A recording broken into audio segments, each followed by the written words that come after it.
Hello दोस्तों, अगर MTS crack करना है तो प्रैक्टिस सेट लगाना पड़ेगा। अब वो भी प्रैक्टिस सेट ऐसे वैसे नहीं, वो भी प्रैक्टिस सेट आपको प्रीवियस ईयर्स के लगाने पड़ेंगे, तभी तो आपको पता चलेगा कि कैसे क्वेश्चन बनते हैं। तो आगे आपके लिए देख सकते हैं आप multitasking non technical staff and havildar CBIC and CBN examination 2022 यानी कि 2022 का जो एग्ज़ाम हुआ है उसका प्रैक्टिस सेट में लेकर आ गया हूँ। आप देख सकते हैं एग्ज़ाम डेट थी यहाँ पे 13 तारीख 6वां महीना 2023 यानी 2023 में जो एग्ज़ाम हुआ है उसका प्रैक्टिस सेट है। और ये जो नोटिफिकेशन जारी हुआ था वो 2022 का जारी हुआ था। ठीक है, अब मैं आप लोगों को बताना चाहता हूँ कि एग्ज़ाम टाइम क्या था।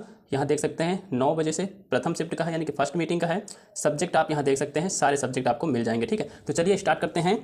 हम स्टार्ट करेंगे जीके जीएस से। कहाँ से दोस्तों? GK GS. आप लोगों को एक बात मैं बताना चाहता हूँ कि इस बार एमटीएस का जो है रूल बदला हुआ है, तो आपको फोकस क्या करना है, सिर्फ जीके जीएस ही नहीं, साथ में इंग्लिश को भी लेकर चलना है। बस ये 2 सब्जेक्ट आप मजबूत कर लीजिए, आपका एमटीएस जो है वो क्रैक हो जाएगा। क्योंकि जो मेरिट फाइनल मेरिट बनेगी वो फाइनल मेरिट आपकी इंग्लिश प्लस जीएस से ही बनेगी। कहाँ से बनेगी? इंग्लिश प्लस जीएस से ही आपकी फाइनल मेरिट बनेगी। इसीलिए आपको इंग्लिश और जीएस को स्ट्रॉन्ग करना पड़ेगा। चलिए प्रैक्टिस सेट 1 हम लगाते हैं।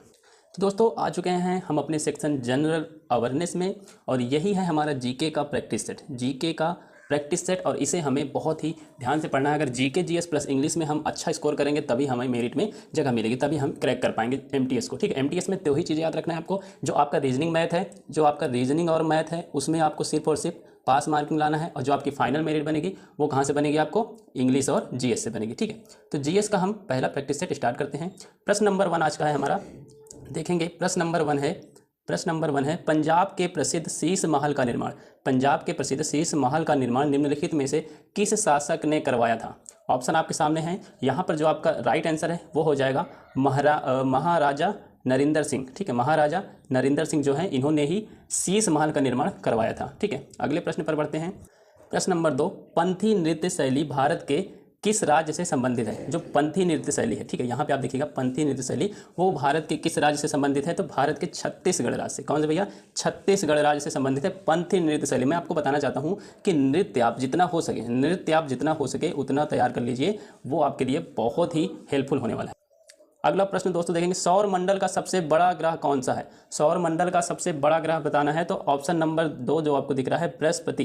क्या? बृहस्पति जो है वो सौर मंडल का सबसे बड़ा ग्रह है। अगर मैं आपसे पूछूं कि सौर मंडल का सबसे छोटा ग्रह, क्या पूछूं? सौर मंडल का सबसे छोटा ग्रह कौन सा है? तो आप बताएंगे भैया बुध। क्या है? बुध ग्रह जो है वो सौर मंडल का सबसे छोटा ग्रह है। इसके बारे में अगर मैं आपको थोड़ा सा बताऊं तो इसके पास कोई उपग्रह नहीं है। क्या नहीं है? उपग्रह नहीं है। किसके पास नहीं है? बुध के पास कोई भी उपग्रह नहीं है। तो ये भी आपको नोट करते हुए चलना है। अगला प्रश्न है हमारा, निम्नलिखित में से किस खेल में शटल कॉक का इस्तेमाल किया जाता है? ठीक है, अब बताएंगे शटल कॉक क्या होता है। शटल कॉक होता है भैया बैडमिंटन। क्या होता है? बैडमिंटन होता है। यही आपका राइट आंसर हो जाएगा।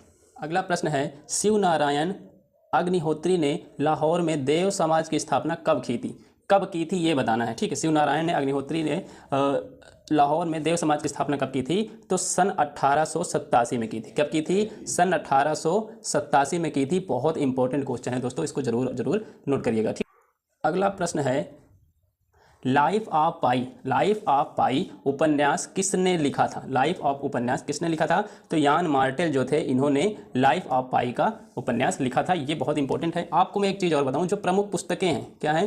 प्रमुख पुस्तकें हैं, उनके बारे में भी आपको पढ़ना है। प्रमुख पुस्तकें बहुत ही ज़्यादा एमटीएस में पूछा जाता है। ठीक है, अगला प्रश्न है, संगम कविताओं में एक तमिल शब्द मुवेंदार के चर्चा मिलती है जिसका अर्थ डैश है, यानी अर्थ क्या है ये बताना है। तो संगम कविताओं में मुवेंदार की चर्चा जो मिलती है उसका अर्थ बताना है। उसका अर्थ होता है 3 मुखिया। क्या होता है? 3 मुखिया होता है। क्या होता है? 3 मुखिया होता है भैया, ये नोट कीजिएगा। ठीक है, क्या होता है? 3 मुखिया होता है। यही आपका राइट आंसर है। बहुत इंपॉर्टेंट प्रश्न दोस्तों, इसको देखिए। स्वामी दयानंद सरस्वती द्वारा स्थापित आर्य समाज का उद्देश्य क्या था? आर्य समाज का उद्देश्य क्या था? तो बताना है, स्वामी दयानंद सरस्वती द्वारा स्थापित आर्य समाज का उद्देश्य क्या था? तो उद्देश्य था हिंदू धर्म में सुधार करना। क्या था? हिंदू धर्म में सुधार करना ही स्वामी दयानंद सरस्वती का उद्देश्य था। अगला प्रश्न है, जिन प्रदेशों में कृषक केवल सब्जियां पैदा करता है वहां इसको क्या नाम दिया जाता है ये बताना है। जिन प्रदेशों में कृषक केवल सब्जियां पैदा करता है वहां क्या नाम दिया जाता है? तो ट्रक कृषि के नाम से जाना जाता है। क्या नाम से जाना जाता है? ट्रक कृषि के नाम से जाना जाता है जिन प्रदेशों में कृषक केवल क्या पैदा करता है, सब्जियां पैदा करता है, यानी वेजिटेबल पैदा करता है। ठीक है।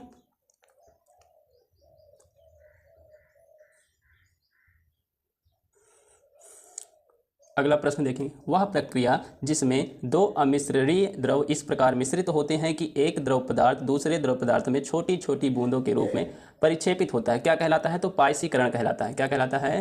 पायसीकरण कहलाता है। ये याद रखिएगा, क्या कहलाता है? पायसीकरण कहलाता है। अब मैं अगर आपसे पूछूं कि पृथक्करण के बारे में मुझे बता दीजिए, पृथक्करण क्या होता है, तो आप बताएंगे कि एक पदार्थ, क्या भैया, एक पदार्थ से दूसरे पदार्थ को अलग कर देना पृथक्करण कहलाता है। एक पदार्थ से दूसरे पदार्थ को अलग करना क्या कहलाता है? पृथक्करण कहलाता है। तो दोनों चीज़ समझ में आ गया होगा।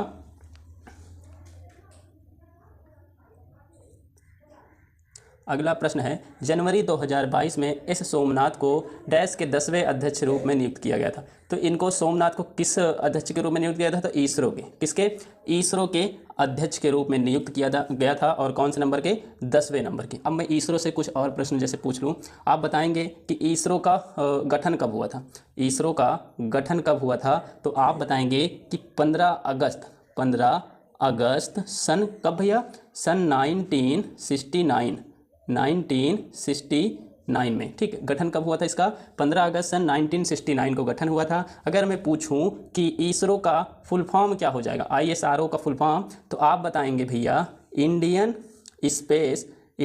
Space Research Organisation. Indian Space Research Organisation जो है वो इसरो का फुल फॉर्म है। ठीक है।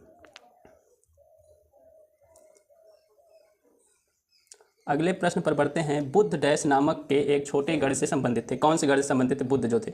बुद्ध भैया साग के गढ़ से थे, ये याद रखिए। बुद्ध जो थे वो साग के गढ़ से संबंधित थे, ये याद रखिएगा। अगले प्रश्न पर बढ़ते हैं। अगला प्रश्न, तन्य या स्पीडन प्रतिबल को डैश भी कहा जाता है। क्या कहा जाता है? तन्य या स्पीडन को अनुदैर्ध्य प्रतिबल कहा जाता है, ये भी याद रखिएगा। ठीक है, तन्य या स्पीडन प्रतिबल को अनुदैर्ध्य प्रतिबल कहा जाता है, ये भी बहुत इंपॉर्टेंट प्रश्न है। अगले प्रश्न पर बढ़ते हैं। अगला प्रश्न है हमारा, फियरलेस गवर्नेंस नामक पुस्तक के लेखक कौन है? फियरलेस गवर्नेंस नामक पुस्तक के लेखक किरण बेदी हैं। कौन है किरण बेदी? ये क्या थी भैया? ये IPS अधिकारी थी। किरण बेदी आप नाम सुने होंगे, ये क्या थी? IPS अधिकारी थी। यहाँ तक कि किरण बेदी के नाम पर तो मूवी भी बनी हुई है, आप देख सकते हैं। ठीक है, अगले प्रश्न पर बढ़ते हैं। अगला प्रश्न है, निम्नलिखित में से किस भारतीय ओलंपियन का संबंध कुश्ती के खेल से है? तो कुश्ती के खेल से किसका संबंध है? साक्षी मलिक का। किसका? साक्षी मलिक का कुश्ती से संबंधित है। मैं अगर आपसे पूछूं कि नीरज चोपड़ा किससे संबंधित है भैया? तो आप बताएंगे भाला फेंक। आप बताएंगे भाला फेंक से संबंधित हैं नीरज चोपड़ा। भाला फेंक से संबंधित है नीरज चोपड़ा। अगर मैं आपसे पूछूं कि नीरज चोपड़ा ने गोल्ड मेडल कब जीता था, तो आप बताएंगे कि टोक्यो ओलंपिक सन 2020 में इन्होंने कितने मीटर का भाला फेंका था? इन्होंने 87.58 यानी कि 58 मीटर का भाला फेंक कर इन्होंने भारत को गोल्ड मेडल जिताया था। तो अगले प्रश्न पर बढ़ते हैं। अगला प्रश्न है हमारा, which of the following referred to a paper tax. ये इसका मतलब हिंदी में मैं बताना चाहूँ तो इसका मतलब हो जाएगा, निम्नलिखित में किसे पेपर टैक्स कहा जाता है? पेपर टैक्स बताना है। क्या बताना है?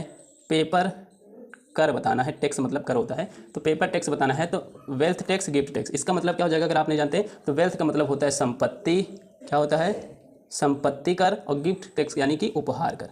गिफ्ट यानी कि उपहार कर। ये दो प्रकार में बताना है कि कौन सा पेपर टैक्स हो जाएगा। तो बोथ 1 and 2 दोनों, यानी कि वेल्थ टैक्स, गिफ्ट टैक्स दोनों ही क्या है? पेपर टैक्स हैं। संपत्ति टैक्स और उपहार कर जो है वो दोनों भी क्या हैं? पेपर टैक्स हैं, ये याद रखिएगा।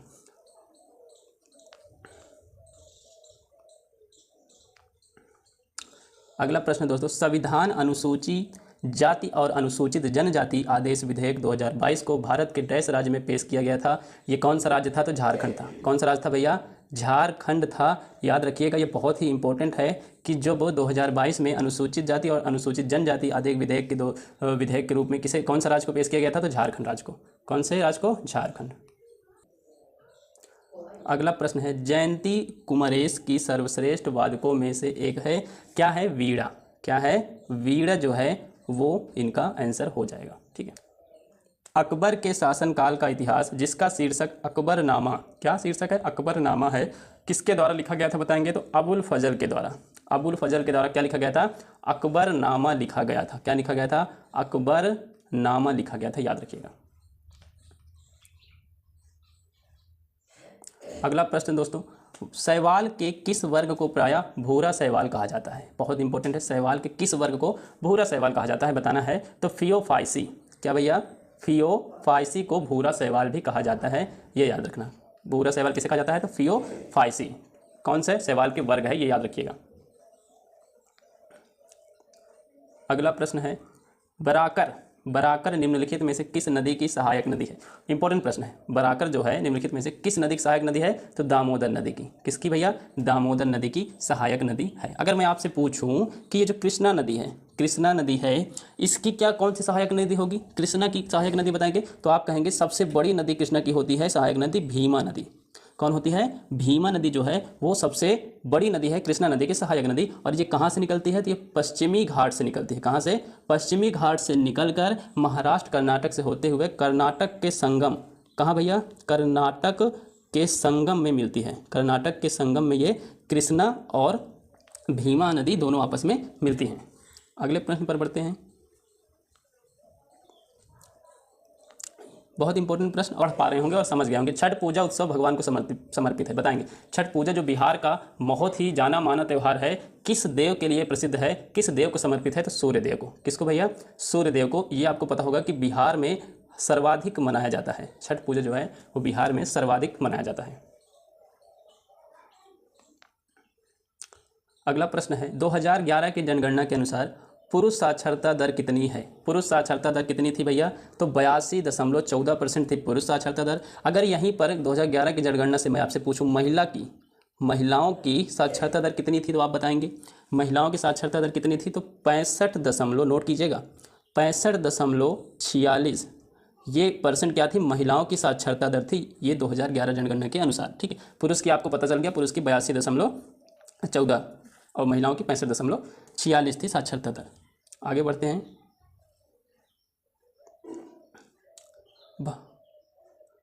भारतीय संविधान का अनुच्छेद डैश चुनाव आयोग में निहित निर्वाचनों के अधीक्षण, निर्वेदन और नियंत्रण का प्रावधान करता है? तो अनुच्छेद 324, यानी कि आर्टिकल आपका क्या रहेगा? 324 जो है वो आपके अनुच्छेद चुनाव आयोग से नियंत्रण का प्रावधान करता है। ठीक है,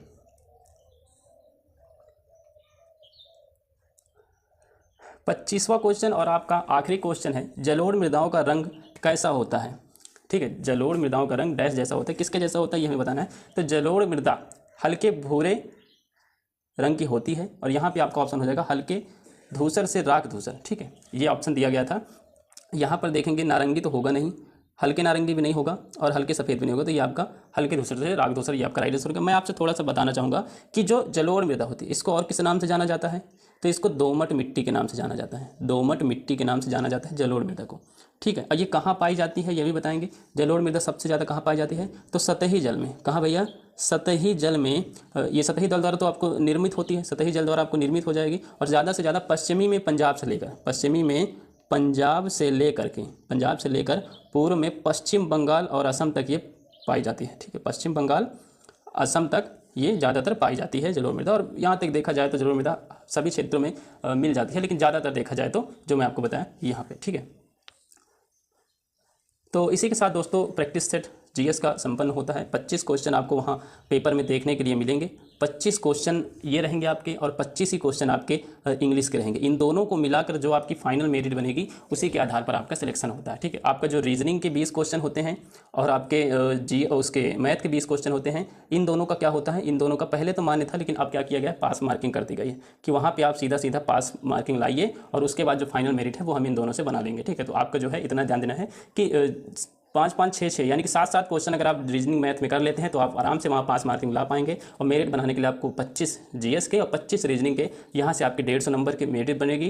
150 नंबर, ठीक है, ये 150 नंबर का रहेगा। 25-25 जो आपके क्वेश्चन 50 क्वेश्चन है, वो एक क्वेश्चन आपका 3 नंबर का। तो ठीक है, तो यहाँ पे आपका 150 नंबर का जो है paper merit, final merit 150 number से बनेगी, और जितना हो सके उतना अच्छा आप प्रैक्टिस करेंगे तभी आपका जो अच्छा स्कोर बन पाएगा। सिलेक्शन की बात अभी हम लोग नहीं कर सकते हैं, और ज़्यादातर दोस्तों प्रैक्टिस से ही हम अच्छा स्कोर कर पाते हैं, ये याद रखिएगा। तो ठीक है, मिलते हैं अगली वीडियो में, तब तक के लिए जय हिंद।